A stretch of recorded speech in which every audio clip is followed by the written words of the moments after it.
तो नमस्कार dear student, कैसे हैं आप सभी लोग। स्वागत है आपका हमारे इस ब्यूटीफुल सी यूट्यूब चैनल विनर्स एकेडमी पर।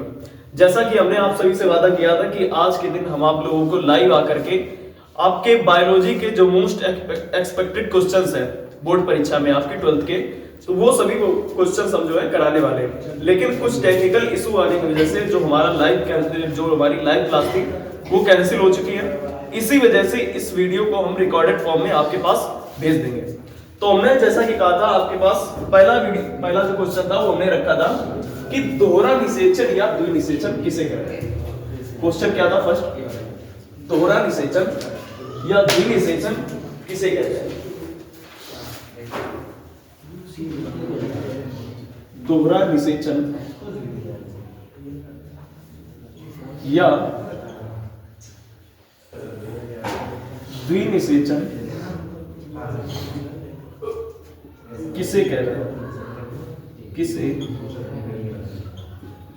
कहते हैं। तो ये हमारा क्वेश्चन था कि दोहरा निषेचन या द्विनिषेचन किसे कहते हैं। तो बता दें कि जो हमारा दोहरा निषेचन या द्विनिषेचन है, इसे हम लोग किस नाम से भी जानते हैं, इसे हम लोग डबल फर्टिलाइजेशन के भी नाम से जानते हैं। डबल फर्टिलाइजेशन के भी नाम से जानते हैं, इसे हम लोग डबल फर्टिलाइजेशन भी कहते हैं। इसका आंसर जो है, इसका आंसर बता देते हैं। दोहरा निषेचन कि जब किसी पौधे में, जब किसी पौधे में कौन सी प्रक्रिया, निषेचन की प्रक्रिया, जब किसी पौधे में निषेचन की प्रक्रिया कितने बार हो, निषेचन की प्रक्रिया दो बार हो, उसे क्या कहते हैं, उसे कहते हैं दोहरा निषेचन।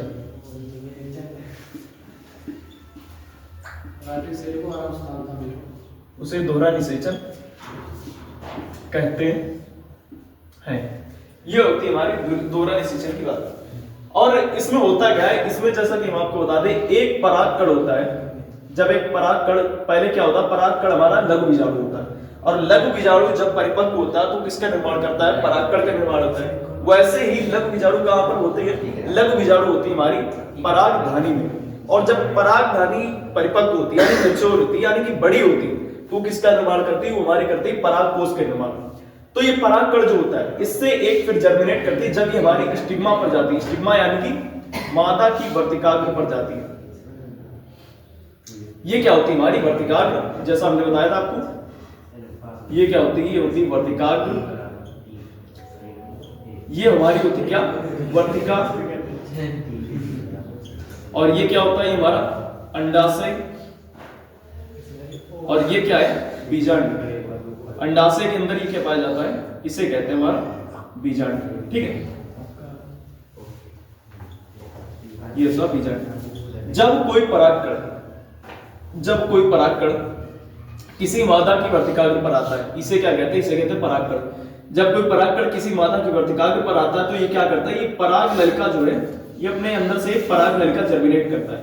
और पराग नलिका यहां से होते हुए ये हमारे बीजांड के पास तक जाती है। पराग नलिका कहां पहुंचती है, बीजांड तक।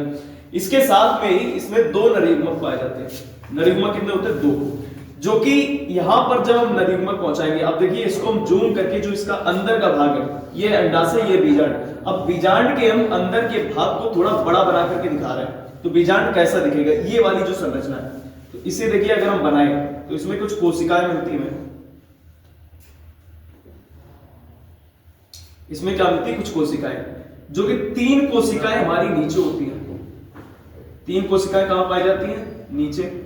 2 कोशिकाएं बीच में होती हैं, और 3 ही कोशिकाएं कहां पर पाई जाती हैं, हमारे ऊपरी छोर पर पाई जाती है। और ऊपरी छोर को क्या बोलते हैं, सबसे ज्यादा पूछा जाता है कि ऊपरी छोर को क्या कहते हैं, बीजांड के ऊपरी छोर को क्या कहते हैं। तो बीजांड के ऊपरी छोर को हम लोग निभागीय छोर कहते हैं। कौन सा छोर, निभागीय छोर, जहां पर 3 कोशिकाएं पाई जाती हैं, ये 1, 2 और 3। इन 3 कोशिकाओं का क्या नाम होता है, 3 कोशिकाओं का नाम होता है वर्धीय कोशिका। वर्धीय कोशिका, बीच वाली दो कोशिकाओं का नाम क्या होता है? इनका नाम होता है द्विध्रुवीय कोशिका। द्विध्रुवीय कोशिका। और जो तीन नीचे कोशिकाएं होती है, अब देखिए जो तीन कोशिकाएं हैं इनमें से तीन में से एक जो आपको बड़ी कोशिका दिख रही है इसको हम लोग क्या कहते हैं? इसको कहते हैं अंड कोशिका। एक कोशिका को कहते हैं अंड कोशिका, जबकि हमारी दो कोशिकाएं जो यहां पर पाई जाती है, दो कोशिकाओं क्या कहते हैं? सहायक कोशिका। दो कोशिकाएं क्या है? सहायक कोशिका। अब इनको सहायक कोशिका क्यों कहते हैं? क्योंकि सहायक कोशिका जो है ये हमारे निषेचन में सहायता करती है। जब पराग कण यहां पर आते हैं, सॉरी मतलब पराग कण से, पराग नलिका में से जब दो नरी युग्मक यहां पर इस द्वार में प्रवेश करते हैं, कहां पर? इस द्वार की ये जो प्रवेश होता है, जो बीजांड का ये प्रवेश द्वार होता है, इसको हम लोग कहते हैं अंडद्वारी प्रवेश द्वार। ठीक है, तो यहां पर जब ये पराग नलिका प्रवेश करती है कुछ इस तरीके से, तो होता क्या है? जब ये पराग नलिका जाएगी तो इसमें से जो दो नरयुग्मक होते हैं, एक नरयुग्मक जाकर के इस अंड कोशिका के साथ मिलेगा और इस अंड कोशिका के साथ मिलकर के कौन सी प्रक्रिया करेगा? निषेचन की प्रक्रिया करेगा, जिससे किसका निर्माण होगा? आगे चलकर के इससे भ्रूण का निर्माण होगा। निषेचन की प्रक्रिया के फलस्वरूप यहां पर किसका निर्माण होता है? यहां पर भ्रूण का निर्माण होता है। और दूसरा जो नरयुग्मक है, यहां पर एक नरयुग्मक इससे जाकर यानी कि अंड कोशिका से मिल गया था, और दूसरा नरयुग्मक जो है आगे जाकर के ये जो हमारी द्विध्रुवीय कोशिका है इनसे जाकर मिलेगा और यहां पर भी कौन सी प्रक्रिया होगी? निषेचन की प्रक्रिया होगी। कौन सी प्रक्रिया होगी? निषेचन की प्रक्रिया होगी। ठीक है, एक ये निषेचन हो गया जो कि अंड कोशिका के साथ होगा, और दूसरा जो नरयुग्मक होता है वो जाकर के द्विध्रुवीय कोशिका से निषेचन करता है। इसीलिए इस कॉन्सेप्ट को हम लोग कहते हैं कि दोहरा निषेचन। यही कहलाता है हमारा दोहरा निषेचन। तो यहां से आपका एक कॉन्सेप्ट भी क्लियर हुआ, साथ ही साथ कम से कम एक क्वेश्चन से हमने आपके 4-5 क्वेश्चन तैयार किए हैं और सारे आपको डायग्राम के साथ भी तैयार करते चलते हैं। तो चलिए नेक्स्ट क्वेश्चन की बात करें। क्वेश्चन है, पहले इसको हटा देते फिर इसके बाद में नेक्स्ट क्वेश्चन की बात करते हैं।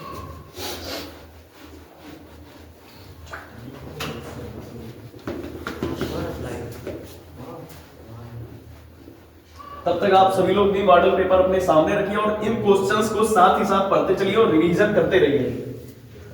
अब देखिए नेक्स्ट क्वेश्चन हमारा कि अनिषेक फलन किसे कहते हैं। नेक्स्ट क्वेश्चन क्या है? अनिषेक फलन।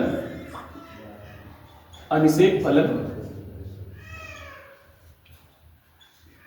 किसे कहते हैं? तो अनिषेक फलन की बात करें, इसमें हमें नाम से पता चल रहा है कि आ, फिर इसके बाद में निषेक। निषेक यानी कि कुछ निषेचन जैसा वर्ड आ रहा है, तो निषेचन यानी कि आ यानी कि नहीं। अगर हम इसका संधि विच्छेद करें तो आग मतलब, थोड़ा हिंदी में जाते हैं बताते हैं कि आग मतलब क्या निकलेगा? नहीं। निषेक का मतलब निषेचन, निषेचन। और फलन यानी कि ना हटा दे तो क्या बचेगा? फल। यानी कि जिस फल में निषेचन की प्रक्रिया नहीं होती उसे क्या कहते हैं? अनिषेक फलन। यानी कि सीधी सी अगर इसमें बात करें, उत्तर में लिखना चाहे तो जिस फल का निर्माण,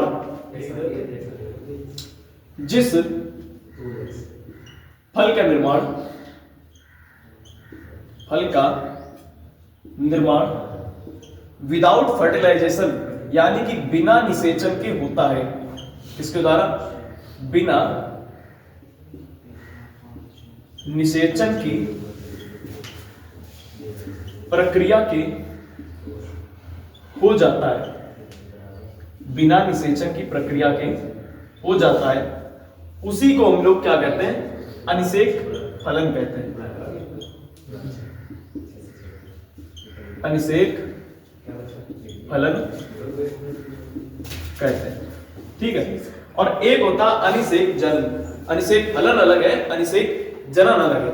अनिषेक फलन यानी कि जब किसी फल का निर्माण बिना निषेचन के होता है तो उसे कहते हैं अनिषेक फलन, और जब किसी पौधे में या जब किसी बीज में उसका निर्माण बिना निषेचन के होता है तो उसे कहते हैं अनिषेक जनन। ठीक है, बिना निषेचन के जब उसका जन्म कहता है होता है तो उसे कहते हैं अनिषेक जनन। आइए आगे बात करते हैं। नेक्स्ट क्वेश्चन हमारा लघु बीजाणु की मतलब लघु बीजाणु किसे कहते हैं? क्वेश्चन क्या हमारा? लघु बीजाणु किसे कहते हैं? दोबारा,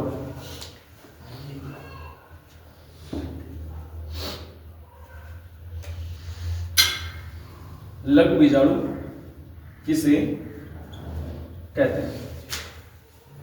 अभी अभी थोड़ी देर पहले हमने आपको बताया है कि परागकण की जो पहले वाली अवस्था होती है उसे ही क्या कहते हैं? उसे कहते हैं लघु बीजाणु। जैसे कि हमने बताया था आपको, जो परागकोश है हमारा, परागकोश है, परागकोश का निर्माण किससे होता है? परागकोश का निर्माण होता है किससे? लघु बीजाणु धानी से। लघु बीजाणु धानी से किसका निर्माण होता है? परागकोश का निर्माण होता है। यानी कि अगर सीधी सीधी बात करें तो लघु बीजाणु धानी जब परिपक्व होती है, यानी कि मैच्योर होती है, तब यह किसका निर्माण करती है? परागकोश का निर्माण करती है। इसमें हम नीचे लिख भी दे रहे हैं, ये क्या होती है? परिपक्व होती है, तब ये किसका निर्माण करती है? तब ये करती है परागकोश का निर्माण। और वैसे ही लघु बीजाणु में क्या पाए जाते हैं? लघु बीजाणु में पाए जाते हैं, लघु बीजाणु धानी में क्या पाए जाते हैं? लघु बीजाणु पाए जाते हैं। लघु बीजाणु धानी में हमारे लघु बीजाणु पाए जाते हैं। वैसे ही जब लघु बीजाणु क्या होते हैं? परिपक्व होते हैं। लघु बीजाणु क्या होते हैं? परिपक्व होते हैं, तब ये किसका निर्माण करते हैं? तब यह परागकण का निर्माण करते हैं। तब ये किसका निर्माण करते हैं? परागकण का निर्माण करते हैं। और परागकण कहां पाए जाते हैं? परागकण पाए जाते हैं हमारे परागकोश में। कंफ्यूज ना होइएगा, इसमें हम सिर्फ आपको एक फ्लो डायग्राम के जरिए दिखाना चाह रहे हैं, ये बताना चाह रहे हैं कि किससे किसका निर्माण होता है और कौन कहां पर पाया जाता है। सीधी बात हम कहें, एक बार फिर से रिवाइज करा देते हैं कि लघु बीजाणु धानी जो होती है, लघु बीजाणु धानी से हमारा किसका निर्माण होता है? परागकोश का निर्माण होता है। और लघु बीजाणु धानी में क्या पाए जाते हैं? लघु बीजाणु पाए जाते हैं। जबकि लघु बीजाणु परिपक्व होते हैं तो किसका निर्माण करते हैं? हमारे परागकण का निर्माण करते हैं। ठीक है, लघु बीजाणु सीधी सीधी बात करें तो परागकणों की छोटेपन की अवस्था जो होती है वह क्या कहलाती है? वही लघु बीजाणु कहलाती है। और ये परागमात्र कोशिका से किस विभाजन के द्वारा बड़े होते हैं? ये होते हैं हमारे अर्धसूत्री विभाजन के द्वारा बड़े होते हैं, यानी कि परागकण का निर्माण करते हैं। आइए अगर हम नेक्स्ट क्वेश्चन की बात करें तो बात करते हैं गुरु बीजाणु की। नेक्स्ट क्वेश्चन क्या हमारा? गुरु बीजाणु किसे कहते हैं?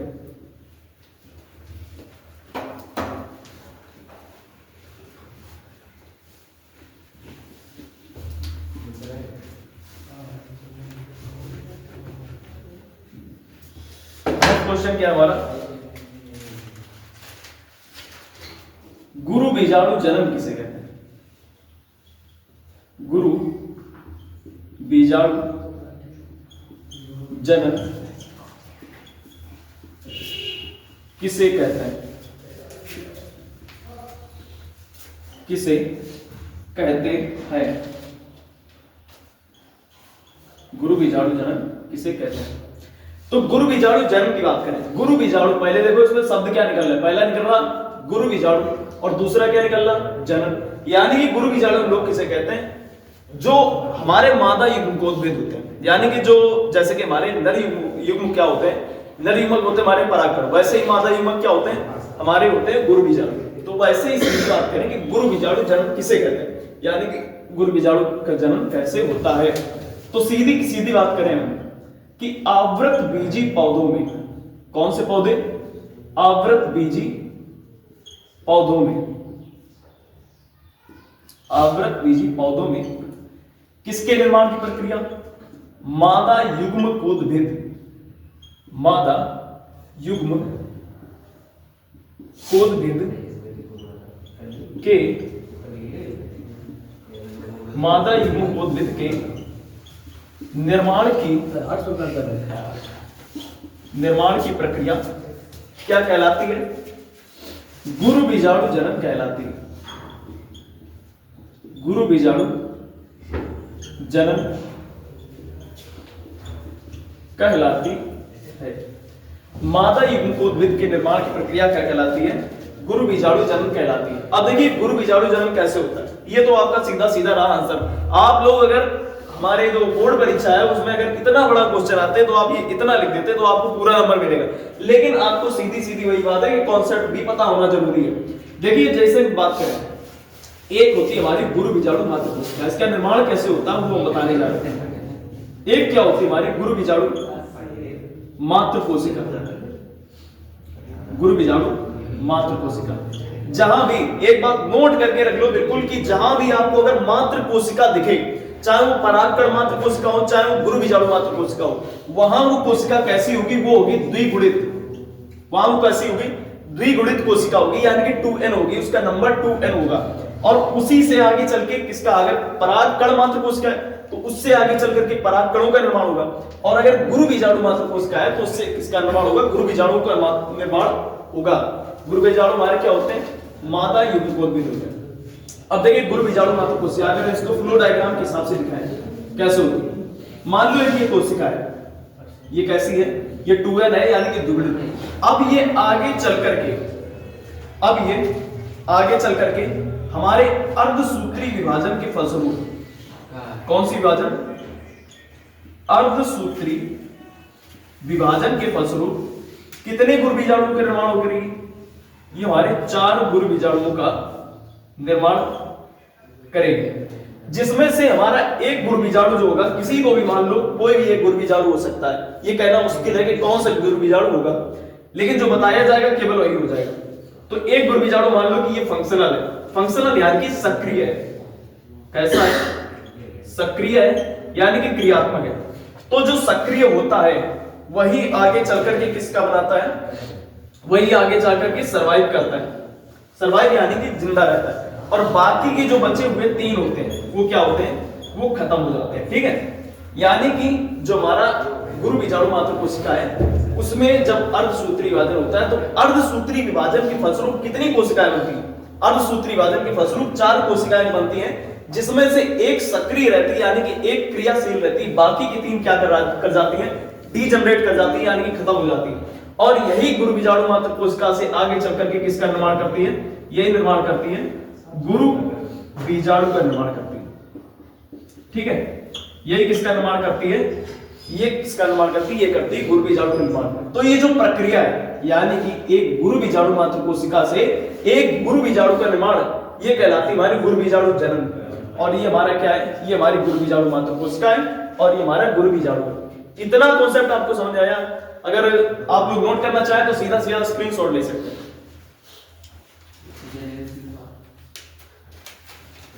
हो गया। इसके बाद में आगे बात करते हैं हम आर्तो चक्र की।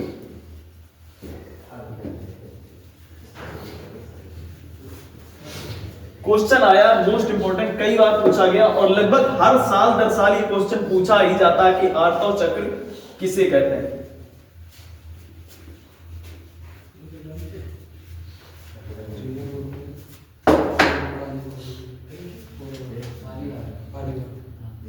बात करें हम आर्तो चक्र की,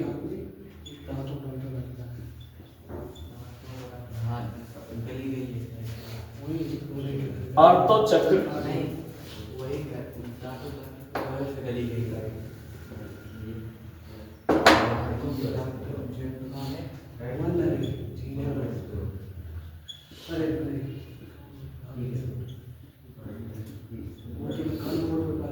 आर्तो चक्र किसे कहते हैं? आर्तो चक्र की बात करें तो स्त्रियों में होने वाली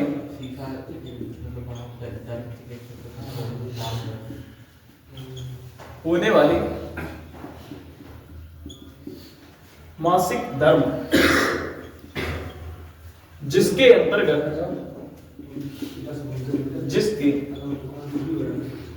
अंतर्गत हमें इनके अंदर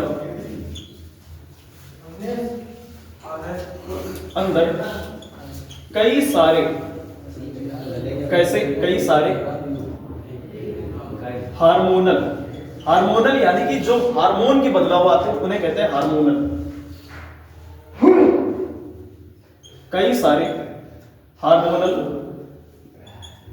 बदलाव दिखाई पड़ते हैं, कई सारे हार्मोनल बदलाव दिखाई पड़ते हैं एवं इसमें रक्तस्राव भी होता है।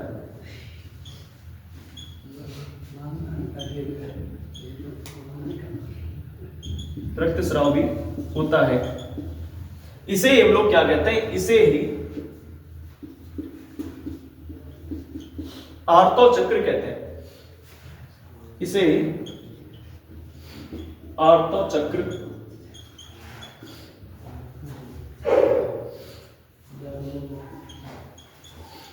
कहते हैं। ये जो आपका क्वेश्चन है, ये क्वेश्चन कम से कम लघुत्तरी प्रश्न में 2 नंबर का पूछा जाने वाला है, और इस क्वेश्चन को बिल्कुल भी मत छोड़िएगा, क्योंकि ये क्वेश्चन लगभग हर साल दर साल 2019, 2020, 2021, शायद 2022 में केवल छूटा, बाकी हर साल दर साल पूछा जा रहा है। एक भी टाइम, एक भी साल छूटा नहीं। तो इस क्वेश्चन को जरूर याद रखिएगा, उठा ली, क्योंकि टॉपिक को बताएंगे तो आपको ज्यादा समझ आएगा। इसके साथ में टॉपिक में आपके क्या होते हैं कि आपके 2-4 क्वेश्चन समझ में आते हैं, 2-4 क्वेश्चन आ जाते हैं, ठीक है।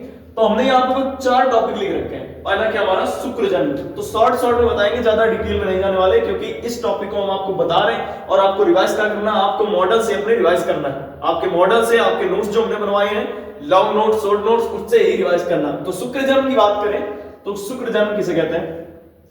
मानव में, किसमें? मानव में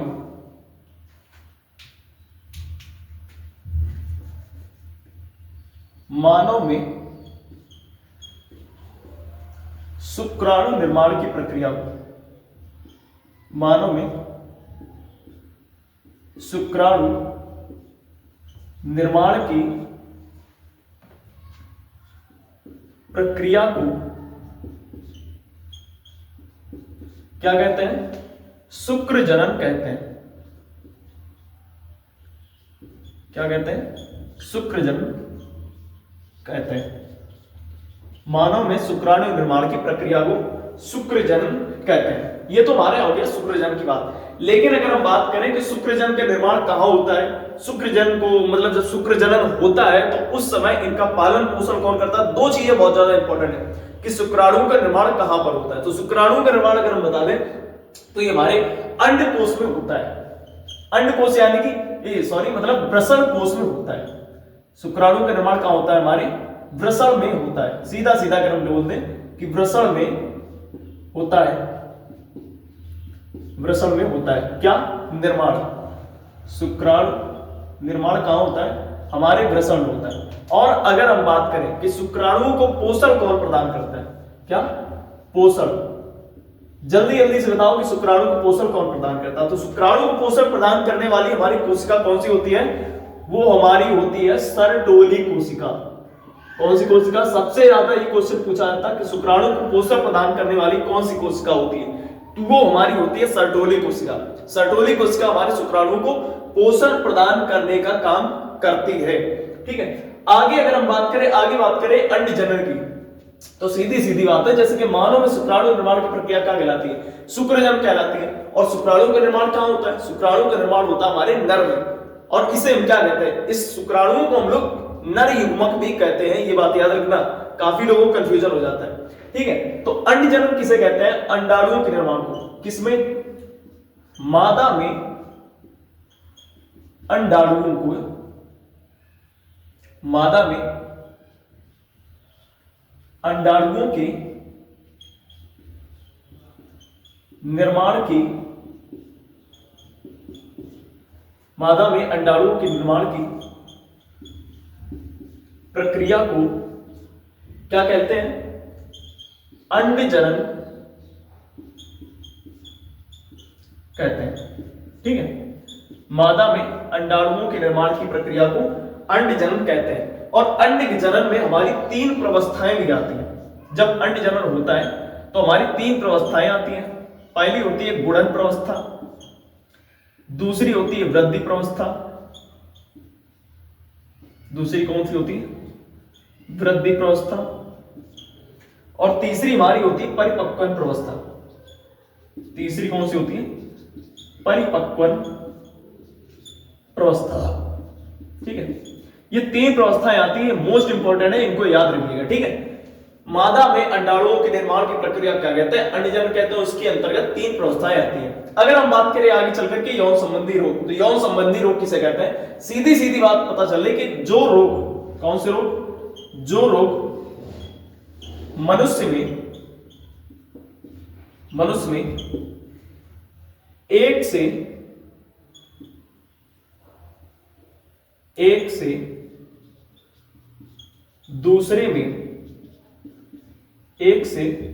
दूसरे में यौन या लैंगिक क्रिया के फलस्वरूप, कौन सी क्रिया? यौन या लैंगिक क्रिया के फलस्वरूप, यौन या लैंगिक क्रिया के फलस्वरूप फैलते हैं, उन्हें क्या कहते हैं? उन्हें हम लोग यौन संबंधी रोग कहते हैं। और यौन संबंधी रोग की बात करें तो यौन संबंधी रोग कौन कौन से होते हैं हमारे? बता दें, हमारे होते हैं क्लेमाइडियासिस।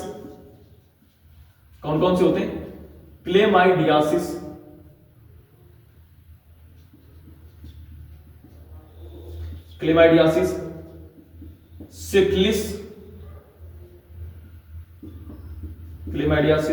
सिफिलिस और ट्राइकोमोनियासिस,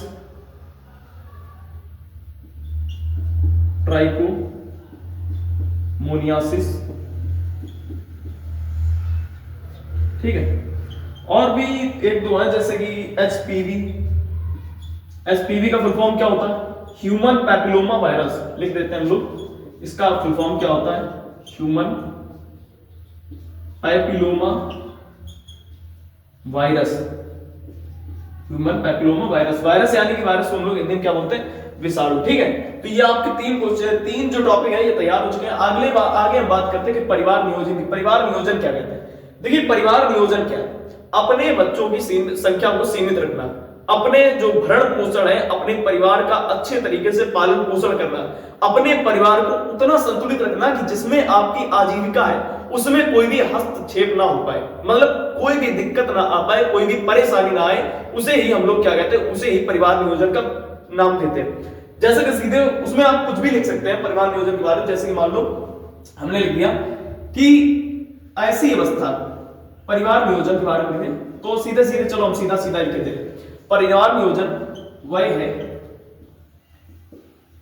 जिसमें एक व्यक्ति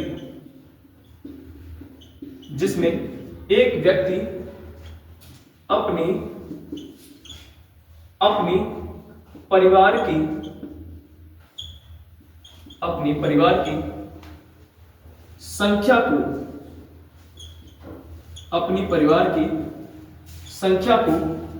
सीमित रखता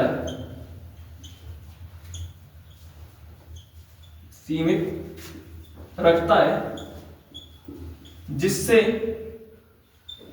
उसकी आजीविका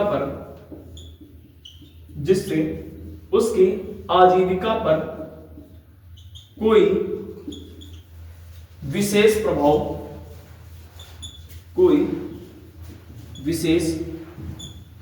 प्रभाव ना पड़े, उसे ही क्या कहते हैं? उसे ही कहते हैं परिवार नियोजन।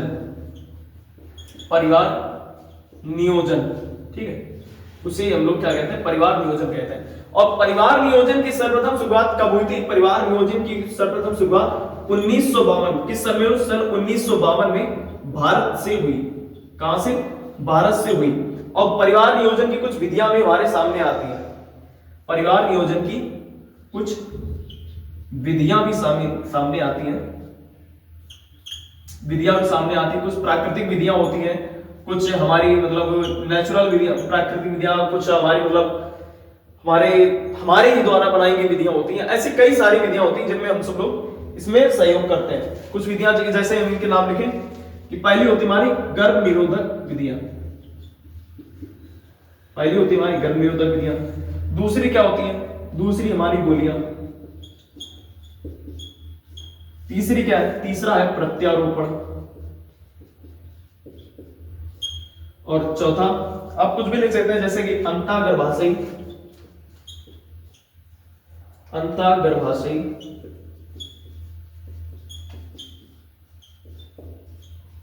अंतःगर्भाशयी युक्तियां।